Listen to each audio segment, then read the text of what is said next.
అందరికీ నమస్కారం. కథలోకి వెళ్లే ముందు మన ఛానల్ సబ్స్క్రైబ్ చేసుకునే వాళ్ళు ఎవరైనా ఉంటే తప్పకుండా సబ్స్క్రైబ్ చేసుకోండి. వీడియో నచ్చినట్లయితే తప్పకుండా లైక్ చేయండి. అర్చన 21వ భాగం. పర్వాలేదులే నీలవేణి అంది మాధవి. వద్దమ్మా, మీరు చదువుకున్నవారు, పెద్దవాళ్ళు. ఇట్లాంటి పనులు మీకెందుకు? నేనున్నాగా. నువ్వేం చదువుకున్నావు నీలవేణి? నేనా? నాకు చదివెక్కడదండి నవ్వింది నీలవేణి. ఎందుకు చదువుకోలేదు?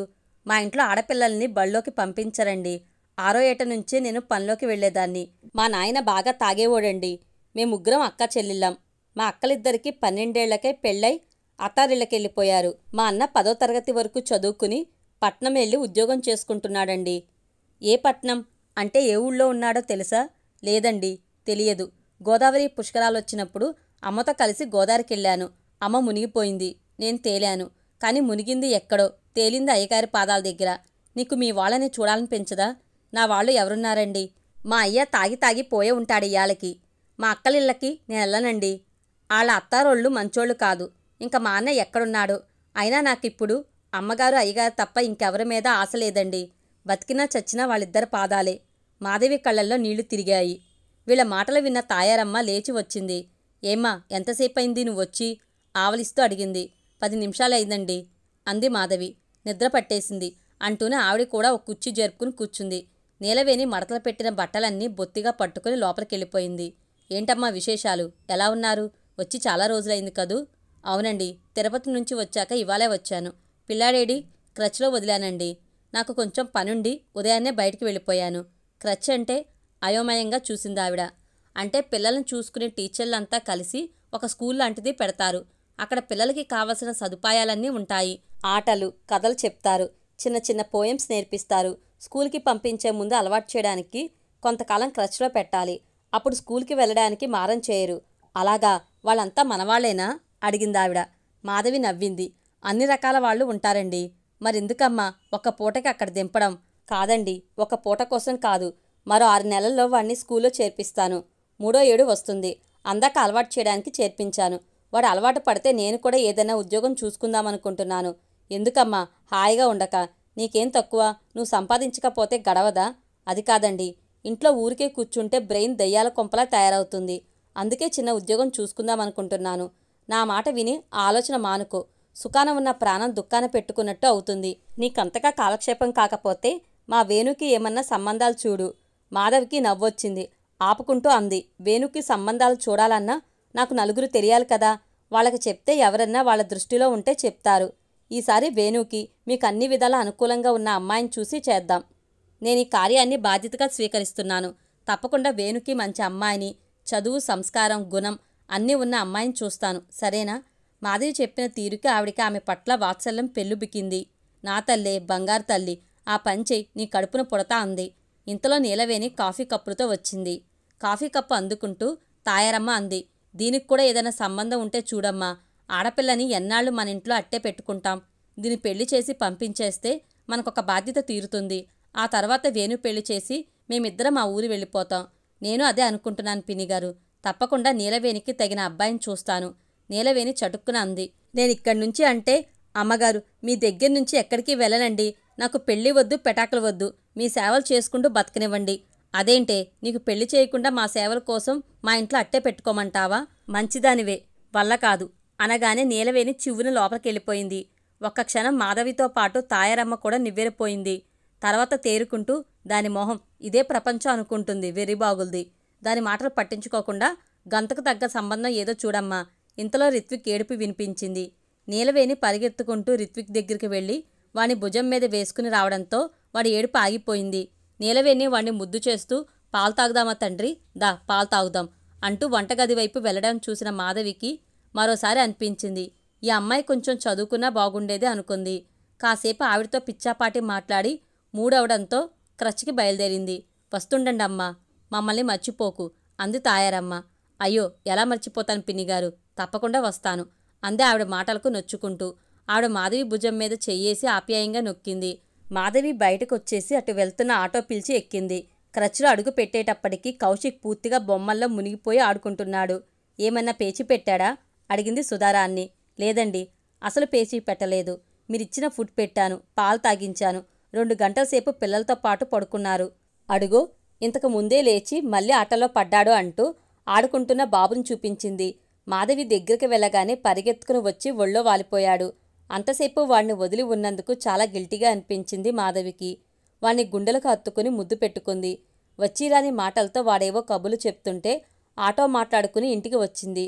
కౌశిక్కి నీళ్లు పోసి జారుడిగా ఉప్మా చేసి పెట్టి పాలు పట్టింది. టీవీ ఆన్ చేసి కార్టూన్ నెట్వర్క్ పెట్టేసి బుల్లి కుర్చీలో వాణ్ణి కూర్చోబెట్టి తన సాయంత్రం వంటకు ఏర్పాట్లు చేసుకోసాగింది. ఆమెకి పదే పదే నీలవేణి ఆమె పనితీరు మెదలసాగింది. భలే పిల్ల, అలాంటి పిల్ల ఒక్కతి ఉంటే చాలు, ఇల్లంతా అప్పగించేయచ్చు. మాధవి అలా అనుకుంటుండగానే ఫోన్ మోగింది. హలో, పిన్ని నువ్వా? ఏంటి సంగతులు అడిగింది మాధవి. ఏముంటాయమ్మా? అవును, నువ్వు ఉద్యోగం చేస్తున్నావా? లేదు పిన్ని, డెలివరీకి మానేసిన దాన్ని మళ్ళీ చేరలేదు. ఇదిగో కౌశిక్ని ఇవాళే క్రచ్లో వేశాను. బానే అడ్జస్ట్ అయ్యాడు. ఇంకా వెతుక్కుంటాను. బాబాయ్ ఎలా ఉన్నారు? ప్రీతి నిశాంత్ బాగున్నారా? అన్నట్టు వాడికి నిశాంత్కి ఇంజనీరింగ్లో సీటొచ్చిందా? శైలజ నవ్వింది. ఏమిటే బాబు ఆ ప్రశ్నల పరంపర? చెప్తాను, ఒక్కొక్కటే చెప్తాను. వాడికి సీటొచ్చింది, కానీ ఇక్కడ కాదు, చెన్నైలో చేరాడు. ప్రీతికి జాబ్ వచ్చింది. ఇక్కడే విజయవాడలో చిన్న సాఫ్ట్వేర్ కంపెనీ. దానికి పెళ్లి సంబంధాలు వస్తున్నాయి. మనకి అన్నీ నచ్చడం లేదు. అది అసలే పెంకిది. ఉద్యోగంలో ఎవరినో చూసి ముడేయించుకున్నా వేయించుకుంటుంది. ఆ ప్రమాదం జరగకముందే దానికి ఏదన్నా సంబంధం చూడవే. మాధవి ఆసక్తిగా అడిగింది. నీ రిక్వైర్మెంట్ ఏంటి పిన్ని? ఏముంటుందే, పిల్లాడు బుద్ధిమంతుడు కావాలి, మంచి ఉద్యోగం ఉండాలి, భార్యను ప్రేమగా చూసుకోవాలి. మన పిల్ల చక్కటిది కాబట్టి కుర్రాడు కూడా కొంచెమన్నా అందంగా ఉండాలి కదా, సాలోచనగా అంది మాధవి. సరే పిన్ని, తప్పకుండా చెప్తాను అని ఏదో అడగపోయిన దానిలా రెండుసార్లు పిన్ని పిన్ని అని ఆపేసింది. ఏంటమ్మా చెప్పు, ఆప్యాయంగా అడిగింది శైలజ. ఏం లేదులే, తర్వాత చెప్తాను అంది మాధవి. ఏంటి, ఏదన్నా శుభవార్తనా? రెండో వాళ్ళు వస్తున్నారా? ఆవిడ మాట అర్థమైన మాధవి సిగ్గుగా అంది. చిచి, అది కాదులే, తర్వాత చెప్తాను. ఇంకా ఏంటి విశేషాలు అడిగింది మాధవి సంభాషణ మళ్లిస్తూ. ఏముంటాయి మాకు, నిద్రలేవడం, వండుకోవడం, తినడం, పడుకోవడం, టీవీ చూడడం. మీ ఆయన్ని అడిగానని చెప్పు. ప్రీతి సంగతి మర్చిపోకు. మర్చిపోన్లే. సరే మరి ఉంటాను. అలాగే, బాయ్. ఫోన్ స్విచ్ ఆఫ్ చేసి మాధవి ఆలోచనలో పడిపోయింది.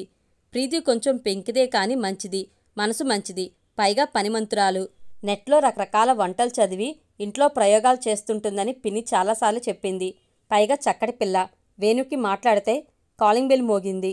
మాధవి కూర్చున్న చోటు నుండి కదిలి డోర్ తీసింది. హాయ్ మాధవి. వేణు చిరునవ్వుతో నిలబడి ఉన్నాడు. హాయ్ వేణు, దా బ్యాంకు నుంచేనా? ఏడి వీడు రాలేదా? లోపలికి వచ్చి చుట్టూ చూస్తూ అడిగాడు చక్రవర్తిని ఉద్దేశించి. లేదు, వచ్చే టైం అయింది. నువ్వేంటి అప్పుడే వచ్చావు? నేను కొంచెం పనుండి మధ్యాహ్నమే బయటకు వచ్చేశాను. చక్రవర్తిని కలవలేకపోయాను. అలాగా, కూర్చో, కాఫీ తెస్తాను. మంచినీళ్ళివ్వనా? ఏం వద్దు. చక్రవర్తిని కూడా రానీలే, కలిసి కాఫీ తాగుతాం. వచ్చే టైం అయింది కదా. అలా సోఫాలో కూర్చుంటూ టీవీలో కార్టూన్ మూవీ చూస్తున్న కౌశిక్ని చూసి హాయ్ హీరో, హౌఆర్ యూ అంటూ పలకరించాడు. కౌశిక్ వేణు పలకరించగానే మొహం నిండా నవ్వుతో కేరింతలు కొట్టి తిరిగి టీవీలో మునిగిపోయాడు. నీకిప్పుడు పిల్లలతో ఆడుకోవడం బాగా అలవాటైపోయింది కదూ అంది మాధవి కూడా నవ్వుతూ. నిజం మాధవి, పిల్లలతో ఉంటే కాలం ఎంత త్వరగా గడిచిపోతుందో కదా. హాయిగా ఉంటుంది. నాకు చిన్నప్పటి నుంచి పిల్లలంటే ఇష్టమే, కానీ వాళ్ళ సమక్షంలో జీవితం ఇంత ప్రశాంతంగా ఆహ్లాదంగా ఉంటుందని ఇప్పుడే తెలిసింది. మాధవి వేణువైపు అలాగే చిత్రంగా అద్భుతంగా చూస్తూ ఉండిపోయింది. ఆమె మనసులో అప్పటికప్పుడు ఎన్నో భావాలు చెలరేగసాగాయి. వేణు మంచివాడు, ఒక మామూలు అమ్మాయి కోరుకునే లక్షణాలన్నీ ఉన్నవాడు. ఇతనికి ఎందుకు పెళ్లి చేయకూడదు? చేయాలి. వెంటనే ప్రీతిని ఇక్కడికి పంపించమని పిన్నికి చెప్పాలి. ఆ మాత్రం తొక్కలో ఉద్యోగం ఇక్కడ దొరకదా? బోల్డెన్ని సాఫ్ట్వేర్ కంపెనీలు హైదరాబాద్ నిండా ఉన్నాయి. ప్రీతి వస్తే వేణుకి ప్రీతికి మంచి స్నేహం కలపాలి. ఆ తర్వాత ఎలాగో ఇద్దరి మధ్య అనురాగం, అభిమానం అనే కెమిస్ట్రీ తప్పకుండా ఏర్పడుతుంది. అలా ఏర్పడపోతే వాళ్ళిద్దరు యువతీ యువకులు కారు. మాధవి ఆలోచనలో వేణు మాటలు వినలేదు. వేణు ఆమె మొహం దగ్గరగా చిటికలు వేస్తూ హలో అన్నాడు. మాధవి ఉలిక్కిపడింది. ఏంటి, హఠాత్తుగా ఎక్కడికెళ్ళావు? చిత్రంగా ఆమెనే చూస్తూ అడిగాడు. మాధవి పలచగా నవ్వేసి అంది. ఏం లేదు, నీకు పెళ్లి చేసేద్దామని ఆలోచిస్తున్నాను. వేణు మొహంలో ప్రసన్నత మాయమైపోయింది. కొంచెం సీరియస్గా అయిపోయి తీసిన తలుపుల గుండా బయటకు చూస్తూ ఉండిపోయాడు. మాధవికి వేణు మొహంలో వచ్చిన మార్పులు చూడగానే అరే, తొందరపడి నా మనసులో మాట అనేశాను, అనకుండా ఉండాల్సిందే అనిపించింది. తనను తాను సంభాళించుకుని కూర్చోవేణు, చక్రవర్తి వచ్చే లోపల బజ్జీలు వేస్తాను అంటూ లేవబోయింది. వేణు కూడా మామూలుగా అయిపోతూ మిర్చి బజ్జీలు వేస్తావా, నేను హెల్ప్ చేయనా అన్నాడు తాను లేస్తూ. వద్దులే, నువ్వు వీడితో ఆడుకుంటూ కూర్చో, నేను చేసేస్తాను. సరే అయితే, మిర్చిలో ఓన్లీ వాంపొడి, ఉప్పు మాత్రం రాయి, చింతపండు, మసాలా అవన్నీ వేయకు. అలాగేలే, నాకు అలాగే ఇష్టం అంటూ నవ్వి లోపలికి వెళ్ళిపోయింది. మాధవి మిరపకాయలు చీల్చి అంతకుముందే రెడీ చేసి డబ్బాలో పోసి పెట్టుకున్న వాంపొడి తీసి మిర్చి మధ్యలో రాయసాగింది. స్టవ్ వెలిగించి బాండి పెట్టి నూనె పోస్తుంటే చక్రవర్తి బండి చప్పుడైంది. హలో వేణు, బ్యాంక్కి రాలేదా ఇవాళ అంటూ చక్రవర్తి స్వరం వినిపించింది. వచ్చాన్రా, కానీ త్వరగా వెళ్ళిపోయాను. మా నాన్నగారి స్నేహితుడు కొడుకు ఊరి నుంచి వచ్చాడు. అతను ఫ్లాట్ ఏదో రిజిస్ట్రేషన్ ఉందంటే వెళ్ళాను. ఏంటి విశేషాలు? కౌశిక్ దగ్గర నుంచి లేచి సోఫాలో కూర్చుంటా అన్నాడు వేణు. ఏముంటాయి, 3 లోన్లు 6 వడ్డీలు. వేణు ప్రశ్నకి సమాధానం చెప్తూ కౌశిక్ని ఎత్తుకుని ఎగరేసి, ఏరా మావయ్యతో ఆడుకుంటున్నావా అంటూ వేణు పక్కన సోఫాలో కూర్చుని కౌశిక్ని ఒళ్ళో కూర్చోబెట్టుకున్నాడు. కాసేపు తండ్రి జేబులో పెన్నుతో ఆడుకుని తిరిగి చక్రవర్తి ఒళ్ళోంచి జారి వెళ్ళిపోయాడు కౌశిక్. నీది లోన్ సెక్షన్ అయిపోయి చాలా బిజీ అయిపోయావనుకుంటా.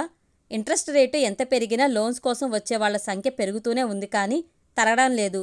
మన పనే అది కదా, బ్యాంకులో ఉన్నదే అందుకు. అంతేలే. అవును, నువ్వెందుకు ఇల్లు ప్లాన్ చేయడం లేదు? అనుకుంటున్నాను చక్రవర్తి. అదే ఆలోచన వచ్చింది ఇవాళ. నాకు ఫ్లాట్స్ వద్దు, ఇండిపెండెంట్ ఇల్లు కావాలి. అమ్మా నాన్నలకు ఫ్లాట్స్ నచ్చవు. అవును, ఇప్పుడు నువ్వున్న ఇల్లే కొనేయచ్చు కదా. ఆ మధ్య ఆ ఇల్లు అమ్మాలనుకుంటున్నట్టు ఓనర్సు ప్రయత్నిస్తున్నట్టు తెలిసింది. అలాగా, నాతో అనలేదే? ఆశ్చర్యంగా అడిగాడు వేణు. నాతో కూడా వాడు డైరెక్ట్గా అనలేదు, ఎవరో అంటే విన్నాను. ఓసారి మాట్లాడదామా? వైనాట్? షూర్. ఎలాగా ఫస్ట్కి రెంట్ ఇవ్వడానికి వెళ్తాం కదా, మాట్లాడదాం. కొంచెం రిపేర్స్ చేయించుకుంటే హాయిగా ఉంటుంది ఇల్లు. 3 ఏళ్ల నుంచి ఉంటున్నాను, కానీ నాతో కలిసినప్పుడైనా మాట వరుసకి అనొచ్చు కదా. చూడు వేణు, కొన్ని పనులు వాయిదా వేస్తే అవుతాయి, కొన్ని పనులు వెంటనే చేస్తే అవుతాయి. ఎల్లుండి ఆదివారం కదా, వెళ్ళి మాట్లాడదాం. ఫస్ట్ రావడానికి ఇంకా 15 రోజులుంది. ఈలోగా అతనికి వేరే పార్టీ దొరికితే? చక్రవర్తి అంది నిజం అన్నట్టుగా తలూపుతా అన్నాడు. ఓకే, ఆదివారం వెళ్దాం. ఇంతలో మాధవి వేడివేడి బజ్జీల ప్లేటు, మంచినీళ్ళ జగ్గు, గ్లాసులు పెట్టుకున్న ట్రేతో వచ్చి, సార్ గారు కాళ్ళు చేతులు కడుక్కుని వస్తారా అంది చక్రవర్తిని ఉద్దేశించి. ఎస్ మేడం అంటూ గట్టిగా ఎగబీలుస్తూ, వావ్ మిర్చి బజ్జీ తీసుకుపోయాడు చక్రవర్తి. మాధవి చిన్నగా కసురుతూ అంది, వెళ్ళండి బాబు, చేతులన్నా కడుక్కుని రండి. అసహ్యంగా అలాగైనా తినేది? ఓకే అంటూ తిరిగి కౌశిక్ని ముద్దు చేస్తూ, మరి నా బుజ్జిగాడికి స్నాక్స్ అన్నాడు. వాడి స్నాక్స్ వాడికి రెడీ అంటూ ప్లేట్ టీపాయ్ మీద పెట్టి తిరిగి లోపలికి వెళ్ళి క్యాడ్బరీ చాక్లెట్ తీసుకొచ్చి కౌశిక్కి ఇచ్చింది మాధవి. తీసుకో వేణు అంటూ మంచినీళ్ళ జగ్, గ్లాసులు పెట్టింది. వేణు వేడివేడిగా ఉన్న బజ్జీ చేతిలోకి తీసుకుని ఊదుకుంటూ అన్నాడు, మాధవి నువ్వు మిర్చి బజ్జీ చేయడంలో పర్ఫెక్ట్ అనుకుంటా అన్నాడు. పర్లేదు, బండి పెట్టుకోవచ్చు అవసరమైతే అంటూ వచ్చాడు చక్రవర్తి. మాధవి కొరకొరా చూసింది. సరదాగా అన్నానులేరా నవ్వుతూ బజ్జీ తీసుకున్నాడు. ముగ్గురు కాసేపు ఇల్లు, ఫ్లాట్స్, పెరిగిన సిమెంట్ ధరలు, స్టీల్ ధరలు వీటి గురించి మాట్లాడుకుంటూ బజ్జీలు తినడం పూర్తి చేశారు. మాధవి మంచి టీ ఇచ్చింది. అది తాగి ఇద్దరి దగ్గర సెలవు తీసుకుని కౌశిక్ని ముద్దు పెట్టుకుని బయలుదేరాడు వేణు. వేణు వెళ్ళిపోయాక ఉత్సాహంగా అంది మాధవి. వేణు పెళ్ళి అయిపోయినట్టే. ఎవరితో? అమ్మాయితో. అలాగా, ఆ అబ్బాయిలు కూడా చేసుకుంటున్నారా? చేసుకోకేం, పేపర్ నములుతుంటారు కదా, తెలియదా? వద్దులే, గుర్తు చేయకు, నాకు బజ్జీ వామిట్ అవుతుంది.